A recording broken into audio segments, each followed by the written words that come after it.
Hello बच्चों, आज हम करेंगे 14.1 क्वेश्चन नंबर 24। रीड करते हैं। A die is thrown twice, what is the probability. एक डाई को 2 टाइम्स थ्रोन किया गया है। 5 will not come up either time, 5 will come at least 1।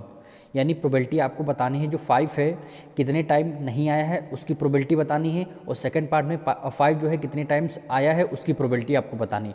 तो सबसे पहले दो डाई हैं, उसको एक डाई है उसको 2 टाइम्स टॉस यानी थ्रो किया गया है, तो उसकी प्रोबेबिलिटी आप सभी की प्रोबेबिलिटी देखिए।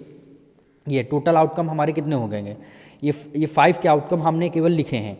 यानी एक डाई है उसको 6 यानी 1 टाइम्स अगर टॉस किया जाए उसकी प्रोबेबिलिटी 6 होगी। अगर को 2 टाइम्स किया जाए तो उसको 6 की मल्टीप्लाई 2 टाइम्स कर देंगे, यानी टोटल प्रोबेबिलिटी हमारी कितनी हो जाएगी 36 हो जाएगी। ये आपकी टोटल प्रोबेबिलिटी हो जाएगी क्योंकि डाई को थ्रो किया गया 2 टाइम्स, यानी 6 मल्टीप्लाई 6, टोटल प्रोबेबिलिटी 6 होगी।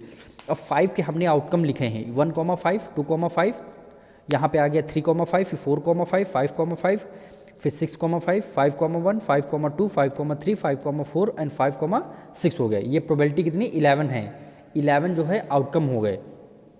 अब इसकी प्रोबेबिलिटी बताना 5 will not come up either time, यानी probability of event number of outcome number of outcome upon total number of outcome, total number of outcome. First part में हम आते हैं। Probability of 5 will not come, 5 will not come. Probability आपको बतानी है 5 कितने time नहीं, टोटल आउटकम आपके पास कितने होते हैं 36, यानी टोटल आउटकम 36 और 5 विल नॉट कम, यानी 5 कितने टाइम्स आया है 11 टाइम्स आया है। तो 11 टाइम्स आया है, टोटल आउटकम है कितने 36। तो 36 टोटल आउटकम में से आप कितने आउटकम माइनस करेंगे 11। तो आपका आंसर क्या आएगा 6 में से 1 गया 5 और 3 में से 1 गया 2, 25/36 आ जाएगा। ये 5 की प्रोबेबिलिटी हो जाएगी जितने टाइम्स 5 नहीं आया इसकी प्रोबेबिलिटी हो जाएगी।